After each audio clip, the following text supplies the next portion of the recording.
Hare Krishna, dear devotees and friends. Welcome to our Sunday online Sangha. You just witnessed the Gaur Arati followed by Nishingdev prayers. Now it's time for me to introduce our guest speaker. She is Vrindavan Vinodini Devdasi. She grew up both in the Montreal and Ottawa ISKCON communities. At the age of 23, after finishing her bachelor's in biochemistry, she traveled to Belgium to complete the Bhakti Shastri course in Radhadesh. Although having grown up in the tradition of Bhakti, the trip was life-transforming for her, as it was here she chose the Bhakti path for herself. Coming back to Canada, she completed her master's in biochemistry at the University of Toronto. For several years after, she served as a scientific regulator and advocate for natural health products. In 2016, she received her coaching certification. Today, she works as a coach who helps others to develop a better relationship with themselves and build a rich inner life. Alongside coaching, she also teaches Bhagavad Gita in yoga studios, a small group, as well as meditation classes. She's also a proud mother of a 1-year-old baby daughter. Over to you, Vrindavan. Welcome to our program. Thank you for accepting our invitation to be with us this evening. Hare Krishna. Thank you. And thank you to my father, Guru Prasad Prabhu, and to all the devotees in ISKCON Ottawa. It's a joy to be with you all virtually. And to anybody else who's joining as well, thank you so much. I really, really appreciate this opportunity to speak, to share, and really to learn. Really, that's it. So I, from the bottom of my heart, really beg for the blessings of all the devotees. You're all so much more senior to me, either in age, devotion, or both.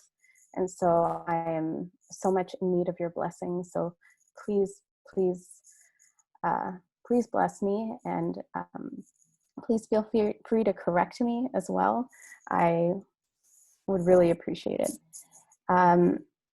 So today we'll be speaking on verse 17-15 from the Bhagavad Gita. This is a verse that speaks about speech in the mode of goodness. And the reason why I chose this verse is kind of the history behind it was about 3 years ago now. Rasanath and myself had attended a Jagannath Puri and Mayapuri Yatra with His Grace Vaisheshika Prabhu. And during our span of the Puri trip, which took about a week, daily we would recite from the Gita, and we would spend a lot of time and focus on the 17th chapter. And when we came to this section on goodness, and specifically goodness, how it pertains to austerities of mind and speech, I was really struck by this verse, mainly because I struggle on a daily basis to really apply this verse, but also I was amazed that Krishna included this here, and how important it is to try to follow these teachings, not only within our devotee community, but the focus for tonight really will be on how can we apply these within familial relationships or very close relationships. Because in my own experience with family, with close friends, that's where I really fail quite miserably with applying these principles that we will be talking about. And so that's really where the inspiration came for this verse. And also for me to really dive a little bit deeper into what this means, because as I mentioned, I struggle on a daily basis. So I pray that this might be of some service, some interest to you all. And with that, we'll begin. We'll start by some prayers, and you can please feel free to join me. Even though you're muted, you can please recite on your own end. and then we'll begin. Thank you. Om Jnanatimirandasya Jnananjana Shalakaya Chakshurun Militam Yena Tasmai Shri Gurave Namaha. Shri Chaitanya Manobishtam Stapitam Yena Bhutale Swayam Rupa Kadamahyam Dadati Swapadantikam Vandeham Shri Guru Shri Yuta Padakamalam Shri Gurun Vaishnavamscha Shri Rupam Sagrajatam Sahagana Raghunathanvitam Tam Sajivam Sadvaitam Savadutam Parijana Sahitam Krishna Chaitanya Devam Shri Radha Krishna Padam Sahagana Lalita Shri Vishakhanvitamscha Nama Om Vishnu Padaya Krishna Prishtaya Bhutale Srimate Bhaktivedanta Swami Iti Namine Namaste Saraswate Deve Gauravani Pracharine Nirvishesha Shunyavadi Paschatya Deshatarine Jaya Shri Krishna Chaitanya Prabhu Nityananda Shri Advaita Gadadhara Shri Vasadi Gaura Bhakta Vrinda Hare Krishna Krishna Krishna Hare Hare Hare Rama Rama Rama Hare Hare Mukam karoti vachalam pangum langayate girim yat kripa tamaham vande Shri Guru Dinataranam.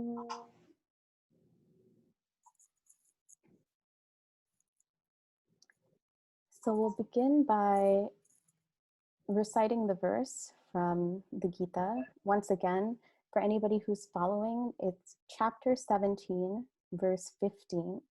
And I'll recite the Sanskrit and the English, and I'll read the purport as well because it's quite short. And then we'll continue from there. 17:15. Anudvega karam vakyam satyam priya hitam chayat swadhyaya bhyasanam chaiva vanmayam tapa uchyate.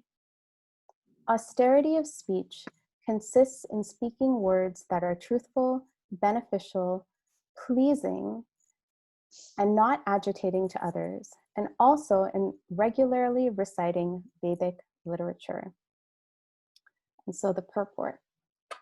One should not speak in such a way as to agitate the minds of others.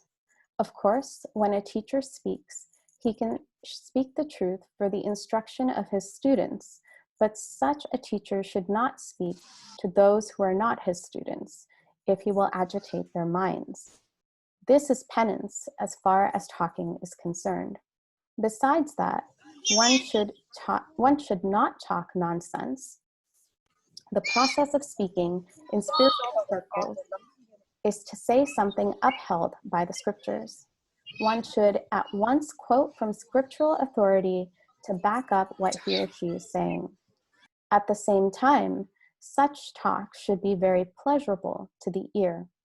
By such discussions, one may derive the highest benefit and elevate human society.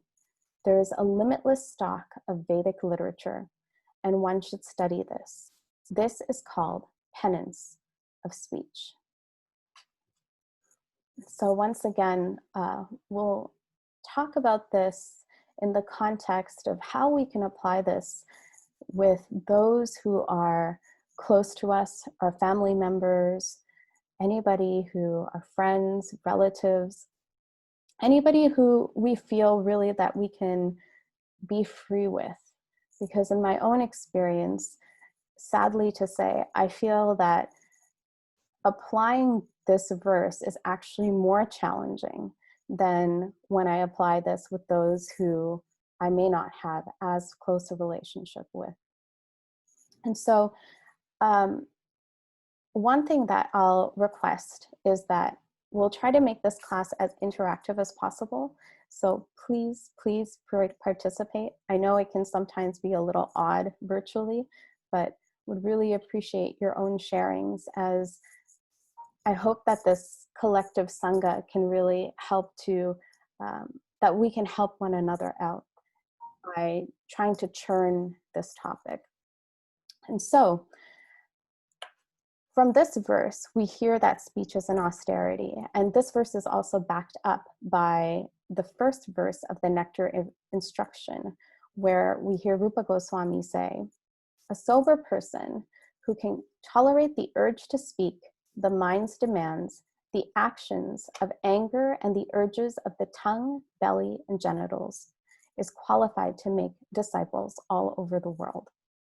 And so I said that we'll make this discussion as interactive as possible. So we'll start off early by doing this. And what I would request you to think about, a question that I'll pose to you, and you can either feel free to write this down if you would like, or just think about it, and please share what makes it difficult for you.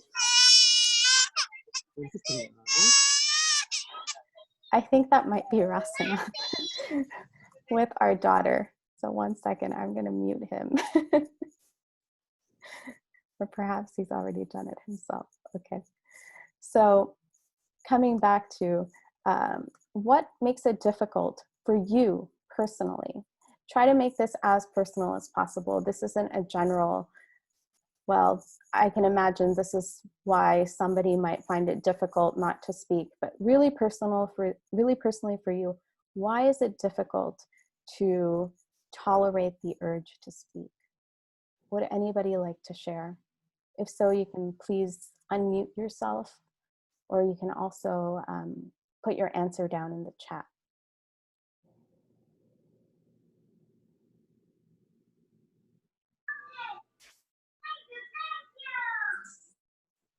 I feel like if I speak first, then it's, again, not controlling my urge to speak.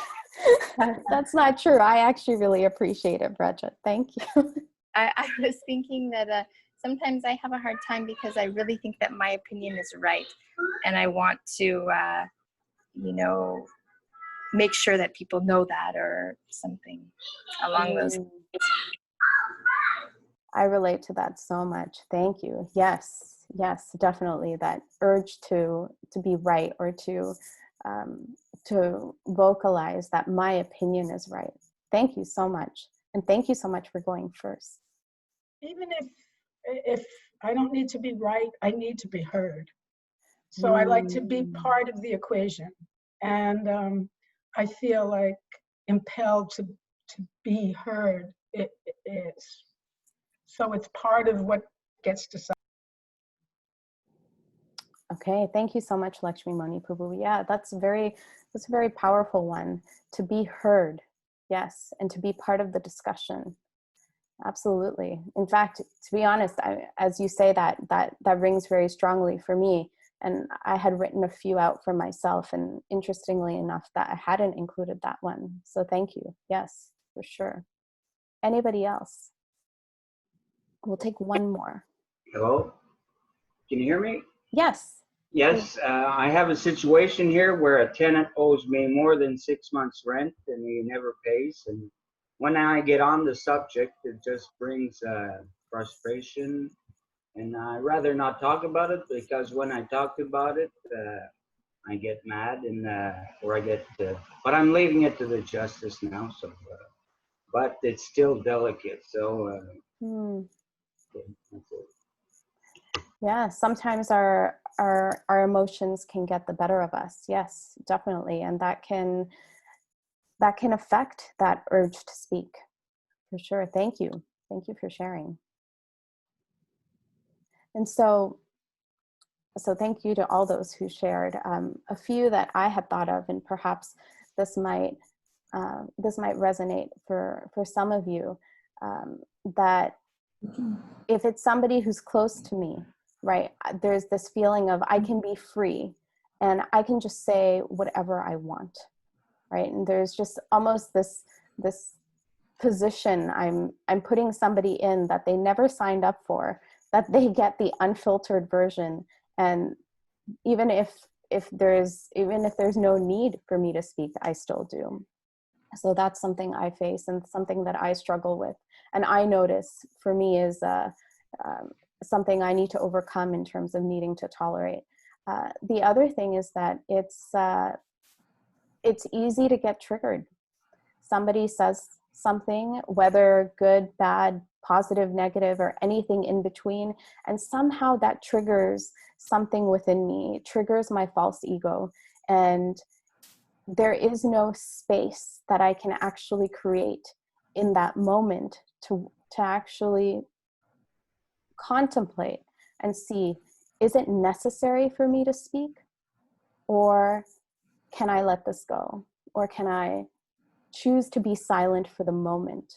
Because typically, at least in my own experience, if I do contemplate and feel that I will not speak now, it feels very polarized, that I either speak or I don't speak. And that I can easily forget in that moment that the opportunity to speak later is always present. And it's something that I can vocalize and take advantage of.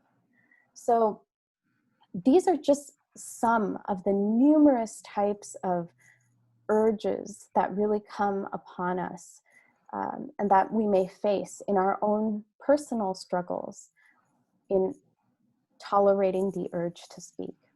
And so the reason why we're starting here today is because just knowing what our personal trigger, what are the things that provoke us into speaking, can be so useful. Because if we're aware of it, then we can actually start to work on it.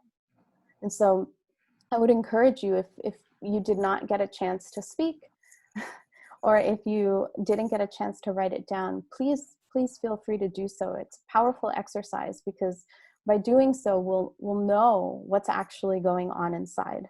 Because often we speak unconsciously. That's also something that happens.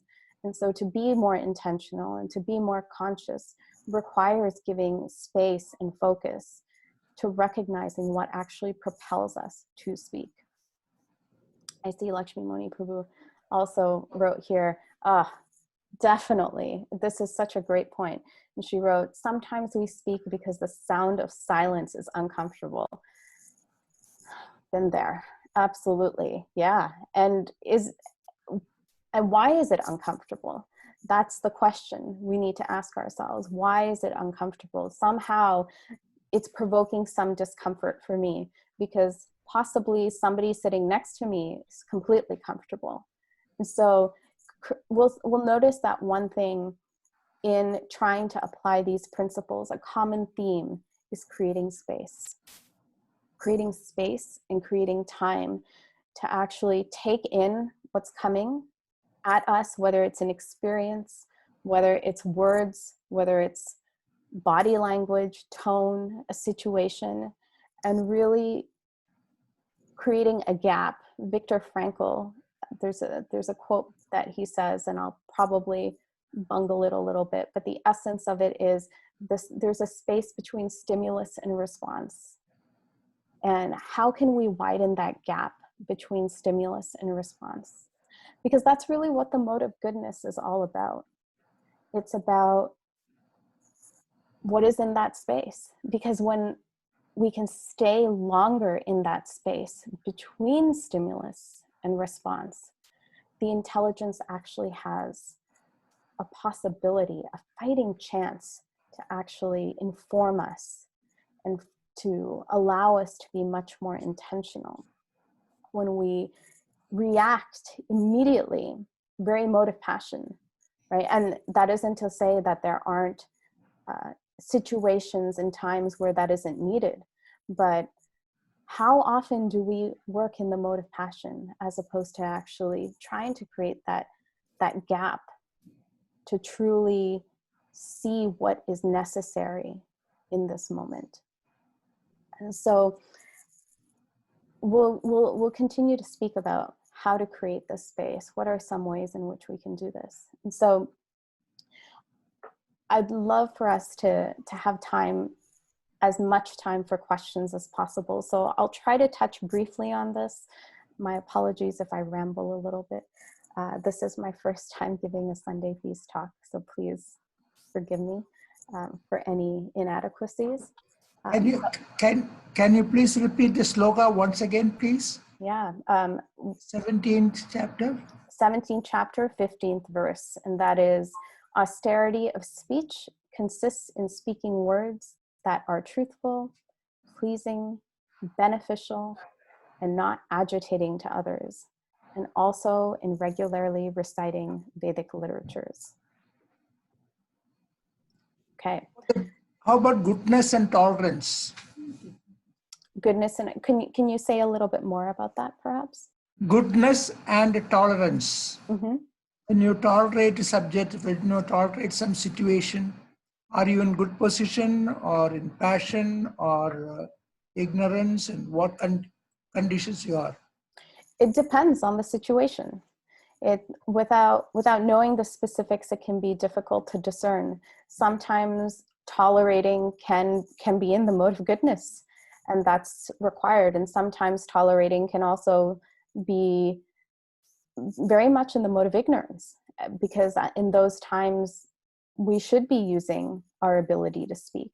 And so it takes a discriminating eye, and also being able to, as in this verse it says towards the end, regularly reciting the Vedic literatures, using the Shastra as our roadmap, and asking others who are very refined in their understanding of when to tolerate, when not to tolerate, because it's difficult.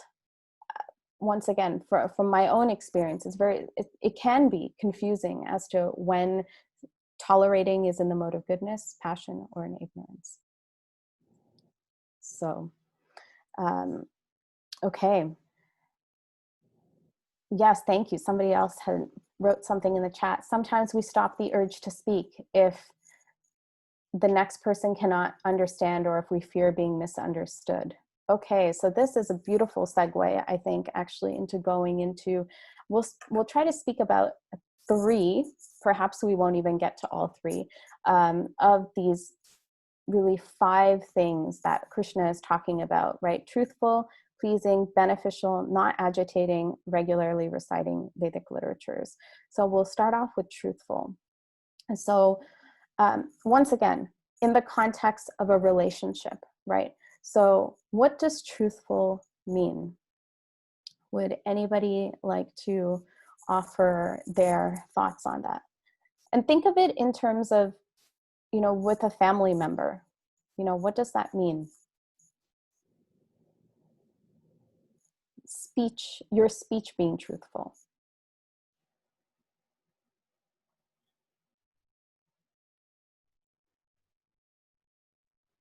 Not hiding anything, saying it as it comes to your mind. Okay, thank you. So yes, not hiding anything. Now, this is tricky and this is complicated, because that is absolutely true, that to honestly be able to reveal our intentions, our experiences, and our feelings is absolutely necessary, and it's the foundation upon which truthfulness rests, especially within relationships. However, it can be complicated when we ourselves are not aware of what our own experiences are. And so this is sometimes what makes applying these principles within the setting of intimate relationships difficult, right? And more challenging. It isn't impossible, but it can be more challenging. And we'll see why that's the case, right?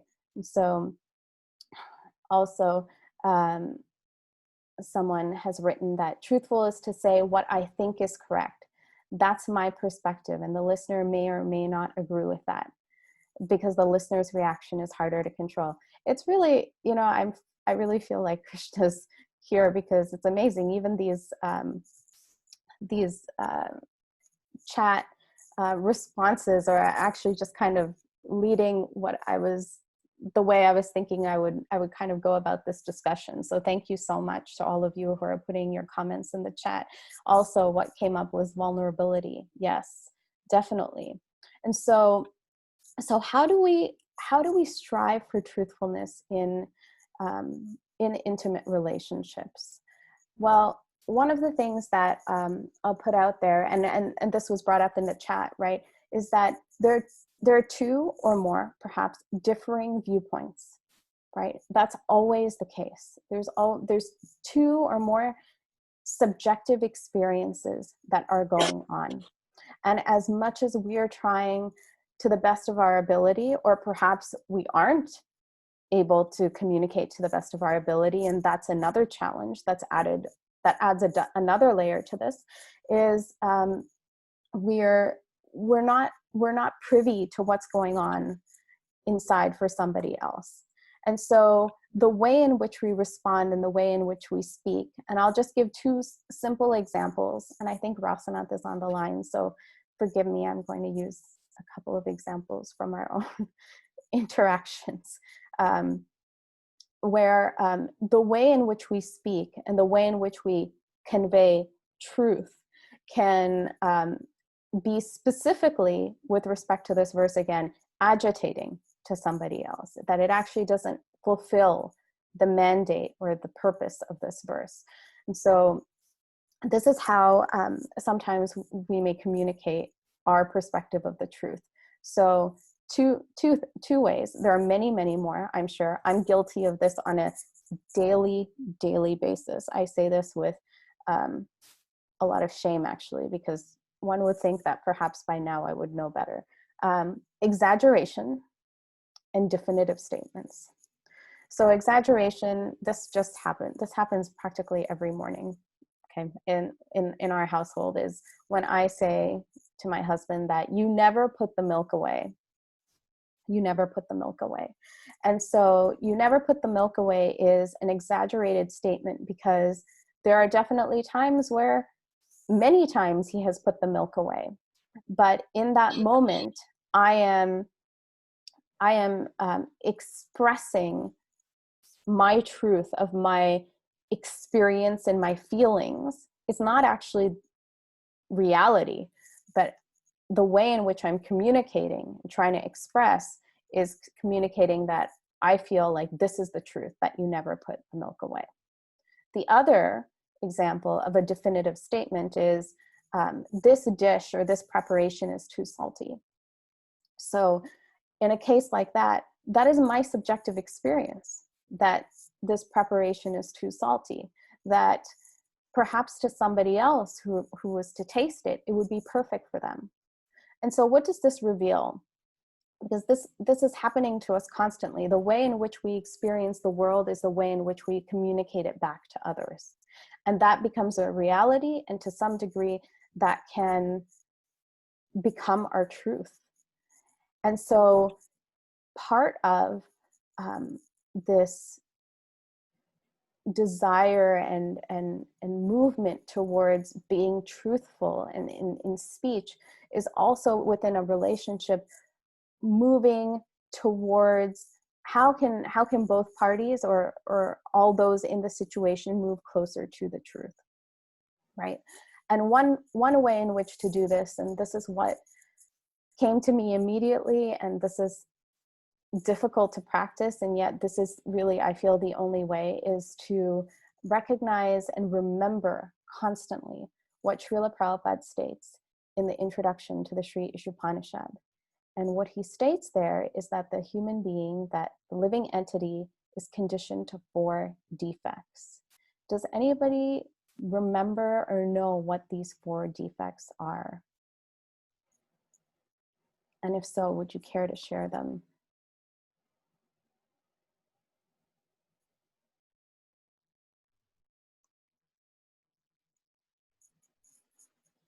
Imperfect senses. Okay, perfect. Imperfect senses, that's 1. 3 more to go. The propensity to cheat. The propensity to cheat, absolutely.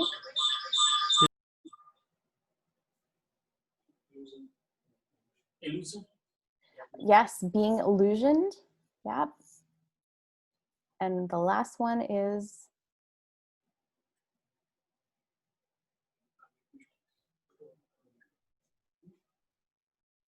Mistakes. sorry? Commit mistakes, exactly. And so I'll repeat that once more. Imperfect senses, the certainty to commit mistakes, the propensity to cheat, and being illusioned.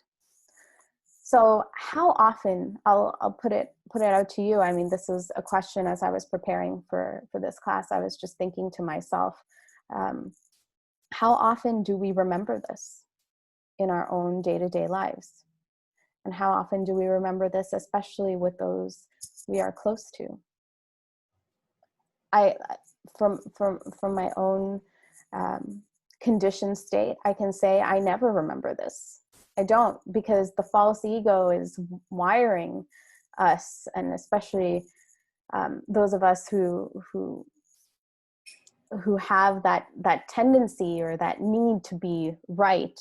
It's even more prominent. But the false ego wires us to think that I am right, which by default means you or other people are wrong, and then I'm in control, and that no matter what you say, I'm not going to allow space to hear that and to potentially take that in. And so what can we do? How can we move towards a greater understanding of truth? And I really appreciate this. Lakshmimuni Prabhu had written in the chat that in the purport to 16.3, Prabhupada gives a definition of truthful, that one should not distort the truth for some personal interest. And this is very powerful, because that's exactly what the false ego does. The false ego works in service of you as an individual, of your ego, not even somebody who you care deeply for. And so how can we come to a greater understanding? And the only way, and this is applicable in chanting, and this is applicable in speaking truth, and that is humility, humility, humility. To recognize that we are conditioned in these 4 ways, that we may not have the full picture. And so what that means is that we can, when we offer communication and when we try to speak to other people, that somebody mentioned this in the chat as well, that we're stating our subjective experience.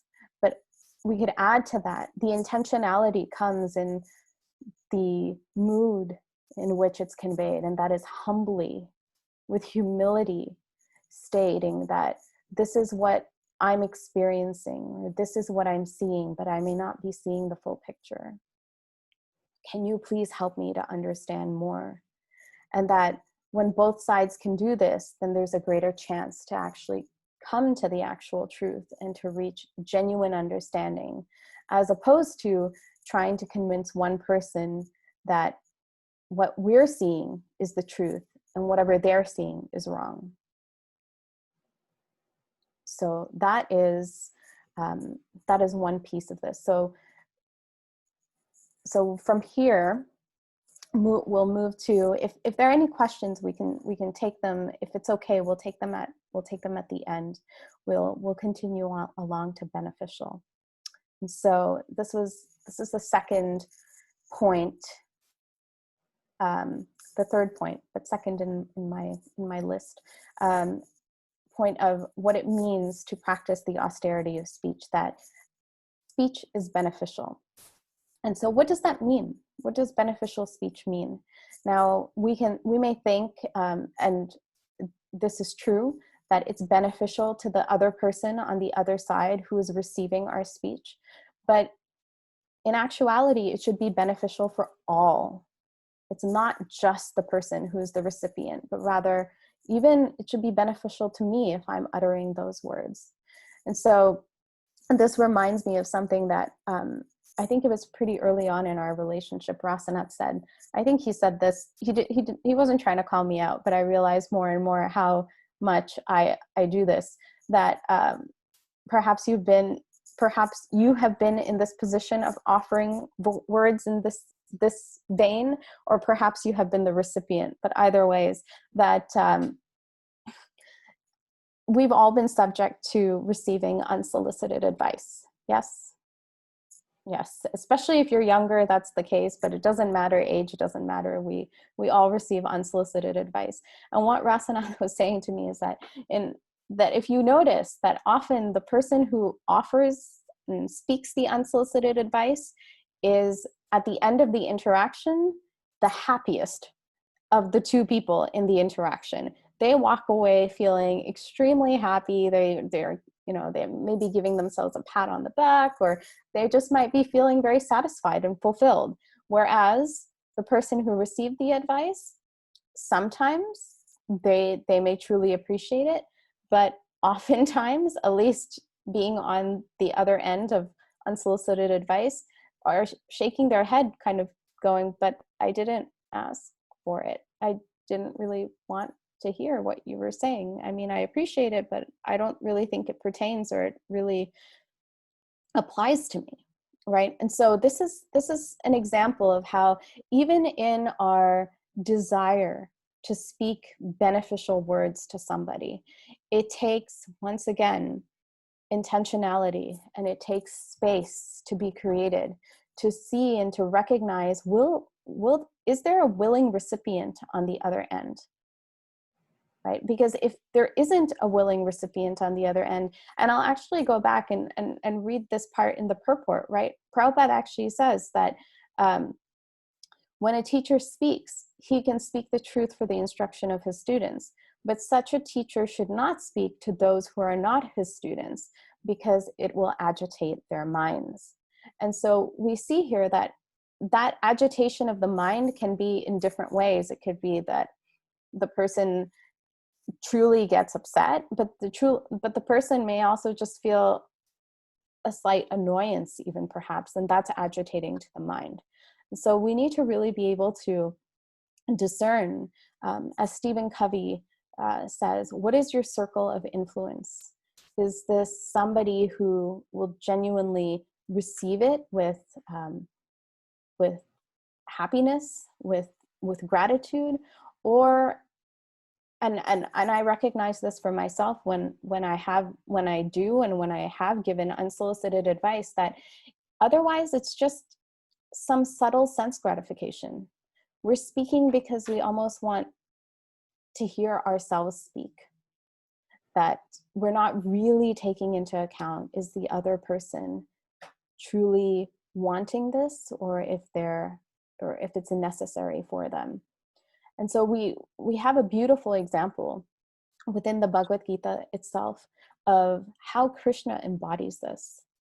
And so within the Gita, we see for the entirety of the first chapter, Krishna barely speaks. Have you realized that? It was years after I read the Gita that this suddenly dawned upon me that, wow, the entire first chapter of the Gita, I don't think Krishna speaks more than a verse or two, if even that Arjuna is essentially on a soliloquy for close to 47 verses or so. He just keeps speaking. He's pouring his heart out. And then finally in chapter 2, Krishna just, asks Arjuna a question, and once again Arjuna pours his heart out. And it's only in 2:7 when Arjuna says, I am bewildered and I am confused and I am a soul surrendered unto you. You please guide me. You please offer me your instructions. And it's only then Krishna speaks. And this is the Supreme Personality of Godhead. This is God himself, who is so attuned and can really see is this the time for maximum impact? Is this the time for maximum benefit if I speak now? And he chooses to wait, and until Arjuna asks, he does not speak. And so to be able to ask ourselves, once again, coming back, and this is really the theme of this class, of how can we how can we create that gap? How can we extend that space between stimulus and response? It requires that stimulus, it requires that space. Because if we're already thinking of what next I'm going to say when a person is talking to us, then it's not possible to really be able to see if this will be beneficial to them, because we're already just thinking, what is the next thing that I can say? That can act as a barrier, really, in terms of the other person being able to open their hearts and to really be able to inform us and to share with us in a way that perhaps we can be an instrument of that, of offering something that's beneficial. But sometimes the most satisfying, or the most, the best help we can offer somebody is to just nod our heads, allow them to speak, and perhaps once in a while interject and say, please tell me more. That sometimes is the most beneficial offering we can give to others. And then I'll speak a little bit about pleasing, and not agitating to others is very closely intermixed. And so we'll speak about that, and then would really love to turn it to questions. And so please, if there are any questions, or, you know, even just reflections or realizations, please note them down. Would really love to hear and for it to be shared in the Sangha of devotees. So for pleasing, so it's interesting because I have a friend of mine who after facilitating a Gita workshop at a yoga studio in Ottawa, 3 of the girls signed up to read the Gita with me for, you know, it wasn't for any allotted amount of time, but we're going on 3 years now. And so this friend of mine who has really taken the Gita as a Bible in her own life and as a book of wisdom, she's told me before, when she heard this verse of 17:15, she said, I love this verse, but this is the problem. Truthful, beneficial, I think I can probably do. Pleasing, this is hard. I can't do pleasing. I struggle with pleasing. And her meditation for the past half a year has actually been on how can her speech be more pleasing. And so what does this mean then? Pleasing means that it does not agitate the heart, it does not agitate the mind, and that it actually is digestible to the other person based on where they are at spiritually, emotionally, mentally, physically. Again, it requires that we take all of this into account, because sometimes in our zeal, perhaps, to really impact somebody else, the way in which we convey our words can actually have the opposite effect, because they aren't pleasing, because they're not taking into account the tone, the way in which it's offered, and really trying and striving to bring somebody into our way of thinking so that they can understand where we're coming from. So I was hearing a class by His Grace Vaisheshika Prabhu, and he was speaking about pleasing words, and he gave this example that I'll share here too. So within the Chaitanya Charitamrita, we hear of this occurrence when Nimai Pandit, when he is still Nimai and has not formally taken initiation, is sitting by the Ganges with his students and is holding an open class. And entering into Navadvip at that time is the Digvijay Pandit. And the Digvijay Pandit was blessed that Goddess Saraswati would reside on his tongue. And so because of that, he became very proud, and he would go around and defeat various pundits. And this continued to just increase his own ego. And so when he entered Navadvip, and the residents of Navadvip recognized that, oh no, Digvijay Pandit is coming, and he would travel around on an elephant. He came across Nimai Pandit, and it's said that for the first time he experienced some fear in his heart. And so he came into the assembly, and Nimai Pandit very graciously welcomes him and says, "Wow, you're the Digvijay Pandit. You are so learned. Please come into our assembly. Please come and share with us your knowledge." And so he gets off of his elephant and he comes into the assembly, and he spouts off, just without any preparation, over 100 verses of beautiful poetry. Just beautiful, beautiful poetry. Everyone is just mesmerized. And Nimai Pandit very sweetly says, "Thank you so much. There's nobody who could do this. You know, you are so exalted."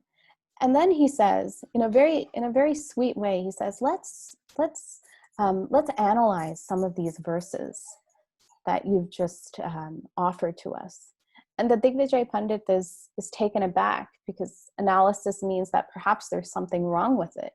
And he says, what is there to analyze? What is there to really see? And Nimai is able to remember some of the verses. He remembers all of the verses, but he picks upon a few of the verses, and he elucidates brilliantly how there are flaws in those verses. And he positions them out to the Digvijay Pandit, and Digvijay Pandit is just taken aback, and he's incredulous. He doesn't know what to do, because Nimai Pandit has just reiterated everything that he's spoken, and he's spoken so fast. How could anybody remember it?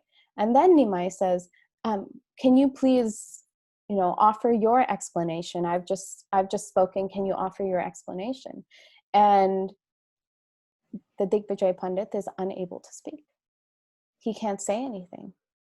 And seeing this, the students of Nimai Pandit are starting to laugh. And immediately Nimai Pandit says, "Don't laugh. Don't laugh. This is an exalted person. You should not laugh." And immediately stands up for the Digvijay Pandit. And then he goes on to say, "You must be tired. Please go rest. Please study. Please come back. I want to hear what you have to say." And so the pastime continues, but for the purpose of this class, we see how sweetly Nimai Pandit treats this Digvijay Pandit, and how he communicates to him. He makes his point, but he does so pleasingly.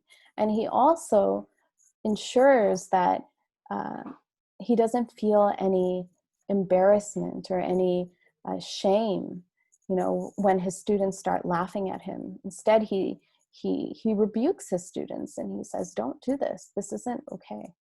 This isn't proper." And so how can we then try to be pleasing in our own speech? I can only offer from my limited perspective. I'm sure there's so many more qualified devotees on the call who can offer better.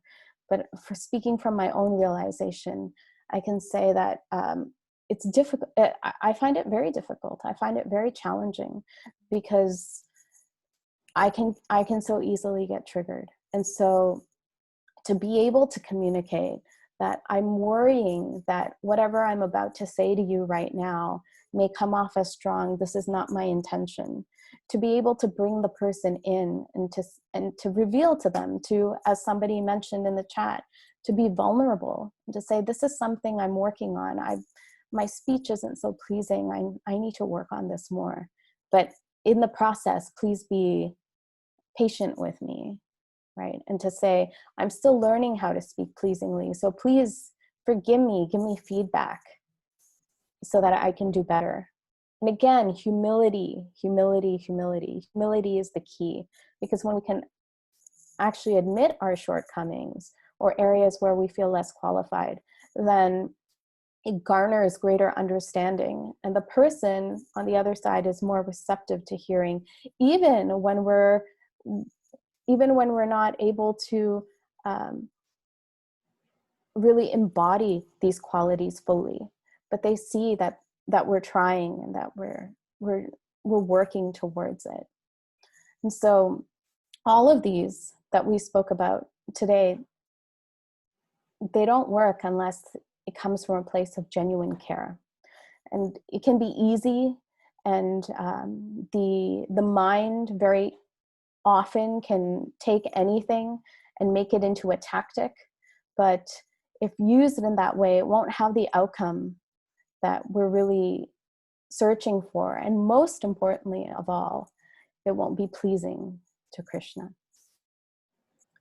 So those are just a few thoughts, again, within the space of close, intimate relationships, especially within family members, of how we can strive to make our speech more pleasing, beneficial, truthful, and not agitating towards others. And of course, our guiding light is really through hearing, reading the scriptures, the Vedas, the Vedic literature, because that gives us so many examples, as we heard of Nimai Pandit and of Krishna himself, of how Krishna and his devotees so beautifully embody this, and gives us nuances of how we can apply this in our own lives. And so with that, if anybody has any realizations, comments, corrections, or questions they would like to offer, please feel free to do so.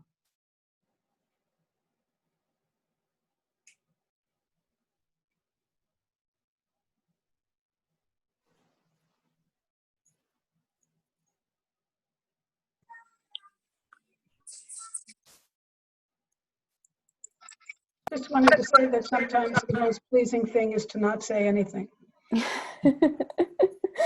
So true. Yes. Didn't your mother ever tell you, if you can and don't have something nice to say, then don't say anything? That's fantastic, fantastic pearls of wisdom and advice. Absolutely. Thank you for sharing. Yes, if there isn't anything pleasing that we can say, really, we should be controlling the urge to speak, because don't say anything at all. That's a mantra we can live by. Thank you so much, Mataji, for the wonderful lessons in class. Yeah, it's really useful. I'm Surendra Kumar from Montreal. Oh, Hare Krishna Prabhu. Hare Krishna, Hare Thank Krishna. you. Mataji. Yeah, thank you so much for sharing the wonderful information. It's very nice. That's most important, talking with the close relations as well as the external. So we have more control with others than our close relations, actually. Yeah, we do. Yeah, another one thing which I found very useful is so we think violence is only when we do with our body. So, but actually it's verbal violence. When there is what we have is like mostly verbal violence. So whatever I feel, it's more useful to recall myself when we use either body or speech or in the mind. So it's still a violence is the same effect. So whether it's all three states has to be eliminated. Thank you.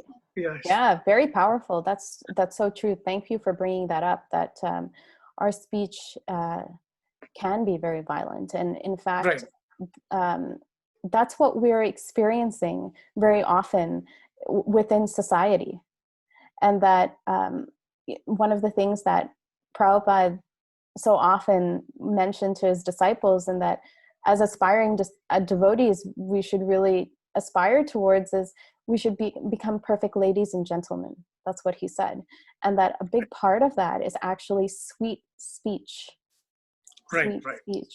And that actually, just that can it's so funny because sometimes there can be there can be so many questions we have of, well, how can we attract new people? How can we bring new people and offer them Krishna? Because we realize that we want to bring people closer to Prabhupada and closer to Krishna, so that they can escape the suffering that is really this material world. And there are so many ways in which we can try to concoct plans and come up with different strategies, and there's a place for that, absolutely. But if we could just, even this one thing of, if we could practice this austerity of speech and really demonstrate that within our own, within our own familial structures and within our friend circle, and then of course towards devotees, it's amazing that is not found outside. Correct. It's not. That itself is a transformation. Yeah. That itself is so attractive. Right. So attractive. I think, yeah, so the more we do chanting, it's like more, we have to become more calmer inside, so automatically it expresses outside. So, and another thing is, we don't have to, if somebody triggers, we don't have to come down to the same level to respond. So we can be in our own level and respond from that level. Right. So most often we come down to the same level what they have. For example, if somebody shouts its anger, so we come down and shout again because we come down to the same level. So mostly, yeah. So it's like very difficult to stay and calm. So that's the chanting has to do the miracles. Yes, and again, right, let's remember that these qualities that Krishna is ascribing to speech this is mode of goodness, right?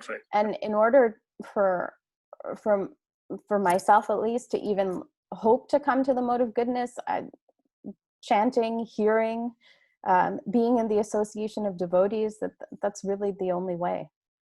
That's the only way. So thank you. Yeah. Thank you so much, Mataji. Thank you. Thank you. Somebody had written a question on the chat, so I'll read this out, and then if there are more realizations or questions or even corrections, please share. So this question was, could you please expand on how one can expand the gap between stimulus and speech, and how to utilize those moments wisely? It's a great question. How can we expand the gap? First of all, it requires that we are, as we began at the beginning, when we can identify what are those propellants or triggers that impel us to speak, right? Because when we're aware of that, then we know where to start to look. Because otherwise, we're just hoping that somehow we can start to expand the gap. And so being able to come up with even a couple of these instances where we notice that I just start to talk. I can't help myself in this situation when somebody makes, for example, as I mentioned before, a definitive statement, or when somebody exaggerates and says something about me, right? When we can recognize that, then we can start to look out for those. And then when we start to look out for them, it becomes almost like this, in some ways it can become almost like a game. How can I become really attuned to when these situations occur? Because when we can take advantage and we realize, Krishna is sending an opportunity right here. Okay, I missed it, but I'm catching it afterwards. There can be a sense of a little bit of failure of, I didn't catch it in the moment, but hey, okay, I saw it. I'm at least seeing it afterwards. We know we're moving in the right direction. And then as we are able to catch it in those moments, then we can start to expand that gap. And you said, how do we utilize those moments when we are able to stay in that gap?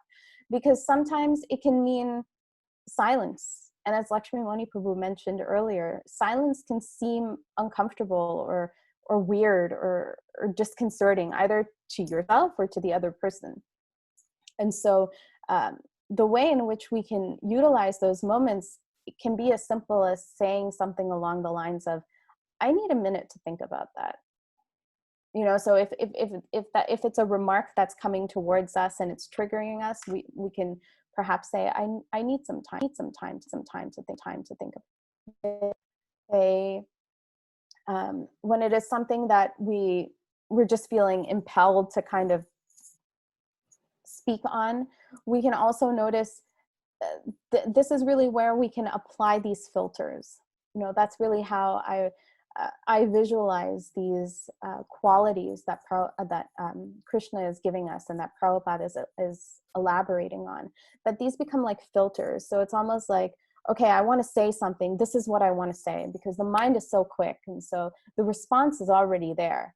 So how can we utilize that gap? Run it through these filters. Is what I'm about to say, is it truthful? Okay, it's passing through the truthful filter. Is it beneficial? I don't know. Okay, so maybe it stops at that filter of beneficial, right? Or, okay, perhaps it passes through the beneficial filter. Is it pleasing? I'll say this, that often what I'm slowly starting to realize, because I'm very early on in my own journey of trying to implement this in my own life, is that more often than not, again, as Lakshmimani Prabhu said, you start to realize, wow, silence is maybe the best answer here. Really, silence may be the best answer. I don't really need to say anything, because whatever I'm about to say isn't meeting these criteria. It's really not. And so then if it's not meeting these criteria, it will only agitate or it will be ignored. Either way, it's a waste of speech. There's no need. These things also apply to media. Mm. Reading your Yes. email 3 times before you hit send, not responding on Facebook without thinking, just typing away, and and then the whole world gets it in their face. So the nature of modern society has expanded the opportunity for misusing the privilege of speech practically exponentially. And so taking a gap between hearing or receiving on WhatsApp, on Facebook, in an email, and not responding immediately, not sending our response immediately, writing it, going back, reading it tomorrow, and the next day, and the next day, not being impatient about receiving immediate replies. All these things can really help. Otherwise, thank you. That's actually, thank you so much for bringing that up, because that's really important, that when we've been speaking about speech mainly in terms of oral communication, but as Lakshmimani Prabhu is mentioning, that speech is also, especially in this day and age, there's so much of it is written, and that's the same thing. It's analogous to oral speech, and it has sometimes an even longer lifespan, right? I mean, we see that because now it's written down, and we see how easily it can cause hurt, it can cause misunderstanding. And with oral communication, the benefit is that ideally it's done face to face. And if it's done face to face, then we're noticing different nuances of tone, of body language, of being able to catch certain things and ask questions, and being able to communicate more effectively. But the danger with written communication is that you don't have any of those things. And that makes it even, the ability for misunderstanding grows exponentially. And then if there's just misunderstanding upon misunderstanding, again, what is the benefit of that? What is the benefit? That hours are spent in writing long Facebook replies, and who is it really benefiting? That's really important to remember. Thank you so much. It's such a valuable point and an important one. A couple of questions on the chat. Okay. Okay, great question. So one of the questions, a parent always has the urge to give advice because they think that it will benefit their child and save them from pitfalls, even though the child may not ask for it. Okay, this is definitely a subject near and dear to my own heart, especially now having become a parent and wondering how this will come into play as our daughter gets older. This urge to speak is also it's very important to filter it even with our children in the context of their own psychophysical nature. And so we'll see that with some children that they are very open to and are looking for advice in a very consistent manner, and they respond to it in a very positive way. And then sometimes we'll see that the nature of a child will be such that they don't respond to it. And so then what happens? What do we do then? And so this is again coming back to creating that, finding that space to really think through intentionally. And also a big place for prayer, huge place for prayer, praying to Krishna, how can I really find a way to communicate this? It may require something more creative. It could require perhaps somebody who is not you, the parent, telling the child this, somebody else, because just hearing it from someone else might be more digestible to them. And by just always feeling that I need to be the one to communicate this, that it's all on me, that I'm in control, it's my responsibility, it prevents the creativity of actually really looking to see what are other ways in which to communicate this, right? And so when we're able to keep that openness and ask others and share, there's so many wonderful devotee parents, and to ask and hear from their own experience. Well, my child seems to have this type of nature. How did you try to communicate this? There's a sharing that can take place, and we also don't feel so alone, because otherwise it can be a very lonely place that I need to figure this out by myself. And then it constrains and it closes, as opposed to actually allowing for more openness and more creativity and possibilities. And so the second question was, I'm not sure I understand it perfectly, but I'll just read it out loud and I'll see. Is so pleasing, and is not necessary in the content, but in the matter and tone in which something is said. I'm sorry, I'm not sure I completely understand that question. So Raj Prabhu, if you could rewrite that, or that would be really, really, would love to discuss it if you can. I'm sorry, I'm not quite understanding it. Okay, so how does, I'll go on to another question if that's okay. How does austerity in speech and silence work when the other person is verbally abusive and the other person might perceive it as weakness? That's, yeah, a really, that can be very, very, very difficult. Often, if a person is verbally abusive, just silence can be very detrimental. But it requires, I would say that it requires getting guidance from those who really know you and who understand you.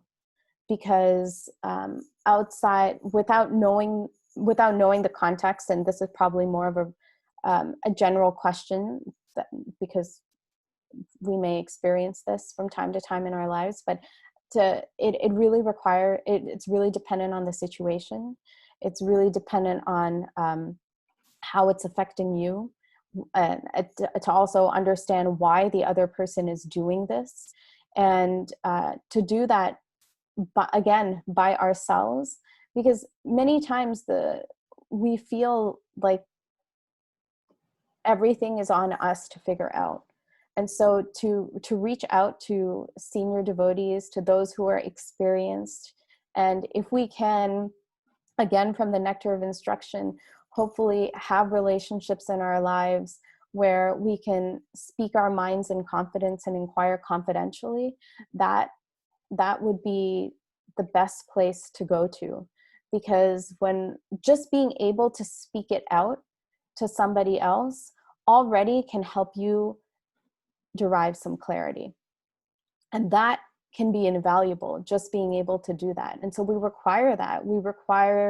That's why Prabhupada said it's a worldwide community of devotees. And so if there are those that you can turn to, please do. We all need to do that. We do that on a regular basis. And all devotees should have that type of support system where they can and on a very practical level. This is a very practical question. So I'm sorry it's not maybe so specific, but I hope that perhaps that's a little bit helpful. So thank you. Yes, anybody else who has any questions or Hare Krishna, Vrindavan. Yes. Can you hear me? Yes. Is this you, Surendra Prabhu? Yes, the same one, unchanged. Wonderful. No. This is different. Okay. Please go ahead. Okay. I think we have a 2%. Okay, I will continue. I think there are two people. I recognize that when somebody else said that as well. Okay, so okay. Good to hear from you, Prabhu. Yes, it was a wonderful topic, and I just want to add a few things here. Please. And one of the sentence which I heard some time ago is that if you look down upon someone, you will never ever advance spiritually. And the whole point of a bad speech or uncontrollable speech is basically when we kind of look down upon someone, whether it is at home, at relatives, even at office. You know, at office, the situation is always existing. Now, another point is, this is the person, but there's another point here is that in the recent times, the degree of tolerance has gone down very, very low. I come from a background.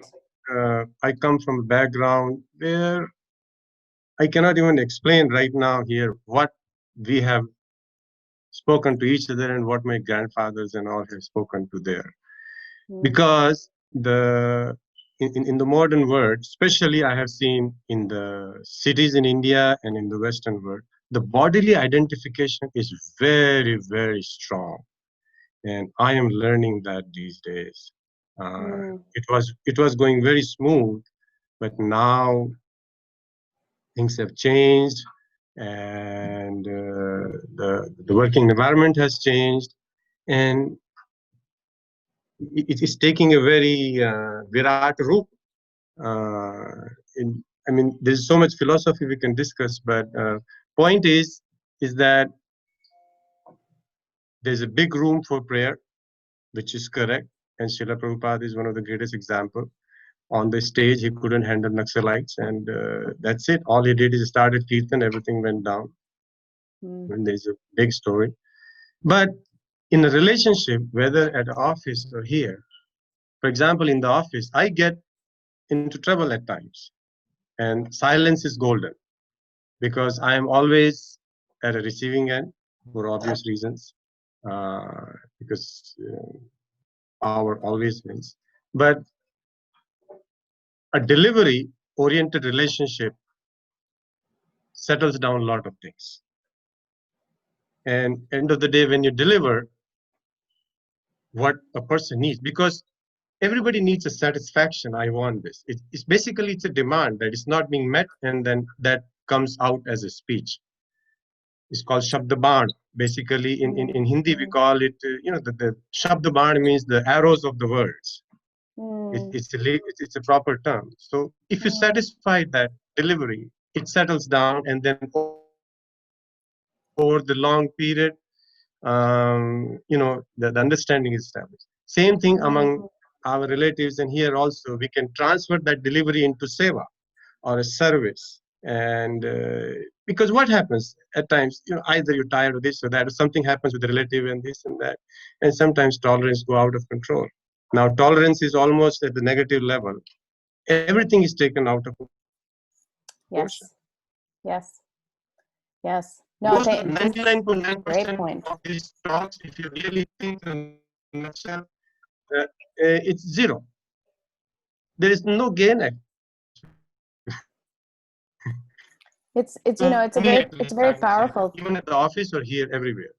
And my problem got resolved always with the prayer, because that thing, the course was changed. And I talked to your father so many times about these things that somehow or other, because I'm an average person, I know that. Not from the hi-fi institute, this or that, and average educated. But miracle happens with prayers. So my suggestion is, all these things are there in the scriptures. Do this, do that, do this, do that. But I would say that these things are very important, but we should not try to overanalyze it. Because you will hit the block, you will hit the wall, and you will come to a situation where you cannot solve this, because the ultimate remedy is Mahamantra. And Krishna has to adjust things which are coming on your way, and you are thinking, I can resolve, which is to me, I don't think it's a very, very positive way. I think Krishna has to adjust our path so that our ride goes smooth. Because if Gita is true, the statement Dukhalayam Sasvatam, then how can we say that it is not? It is a Dukhalayam and a Sasvatam. We have to accept that.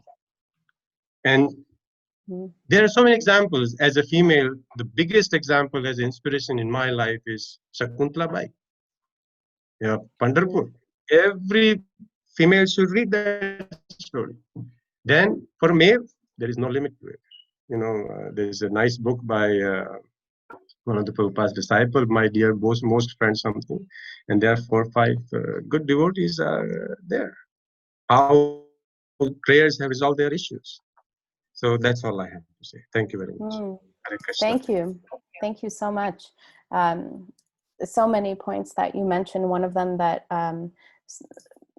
many of them so beneficial. One of them that really stood out for me, and perhaps I'll just speak to this, because we didn't speak about this on the other side of that. When this is really in many ways, when we're looking to see how to practice the austerity of speech, in many ways, I'll say that this is a form of anartha nivritti on a personal level.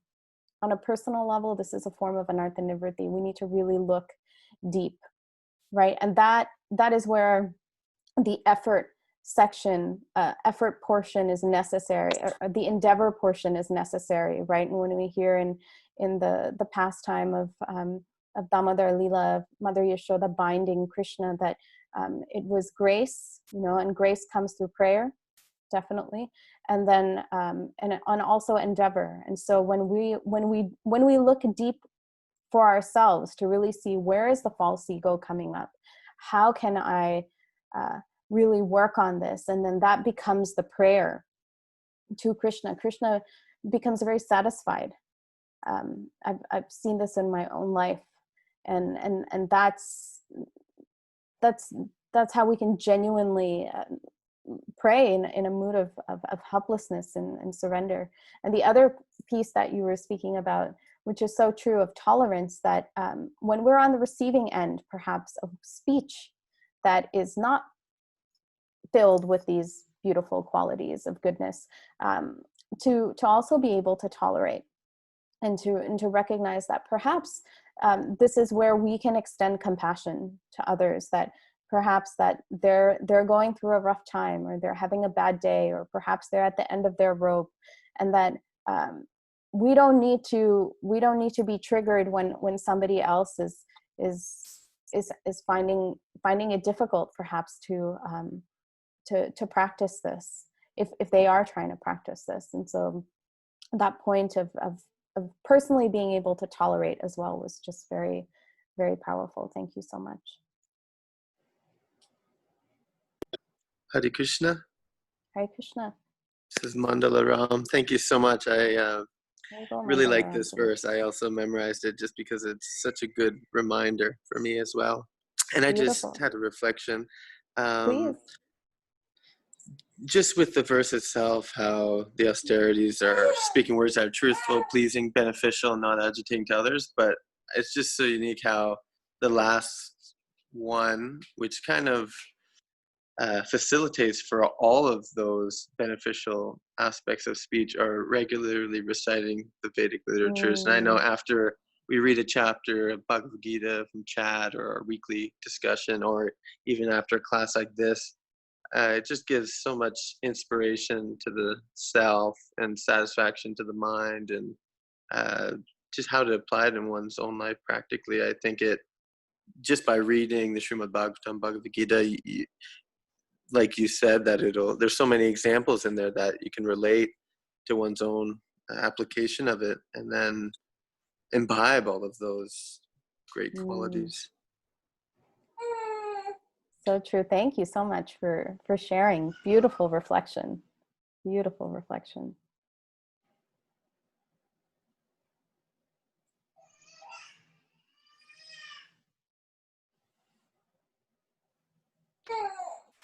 Your daughter has a reflection also, or? My daughter always has reflections. I'm sure you relate. Yes. She was just speaking. I had to catch the gap when Purvi was bouncing her, but she wants to say something too. So, Hare Krishna. Hare Krishna. Hare Krishna.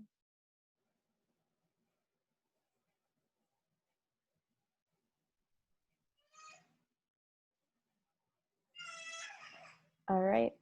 If that's if anybody else has any comments or questions or reflections or corrections, please feel free to share. Otherwise, we'll wind up for tonight. And once again, just thank you so much for this opportunity to really churn this verse, and to thank you for going into this in a way where, with your openness to try to personally see how this is applicable in your own lives. I can really feel that through the comments and reflections and questions. So deeply appreciate that. Thank you. Thank you, Vrindavan Vinodini. I think we are nearing the time of our wrap-up time. It's 7 o'clock. So I'm not hearing any further questions or anything coming in the chat room for you. If that is the case, I think we can conclude at this time your talk. And I need to make a few announcements. So I thought I will also do that. Okay, thank you. So can you please ensure that you are not getting any further question? Look at your chat room and see whether everything is okay. I think that's it for now. So please go ahead. Very good. Thank you again. Okay, thank you again for being with us this evening. A lot of points came through in this presentation, and a few also require deep reflection. You need to take time and think about it and see where all we can make some improvement, so that we keep progressing. It's difficult. I've been there too. It's everyone's experience. We all have done this. We all have we have struggled, and we are learning. I guess we keep learning. Somehow we achieve sometime in the future. Once again, thank you, Hare Krishna. Dear devotees, what we wanted to share with you is soon we are going to have the appearance day of Balram. Balram Jayanti is coming up. It's on Monday, August 3rd. So we have been planning a few things to do. So we will keep you informed. Hopefully by tomorrow, we should be getting a few information to that effect. But please remember that we are not having any program at the temple.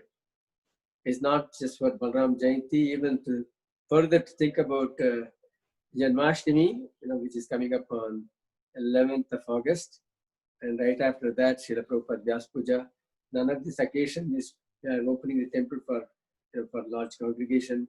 Only one or two few devotees who are involved in doing this systematically. For example, the Aarti and Prabhupada Vyas Puja Day, making the offering and doing the Guru Puja.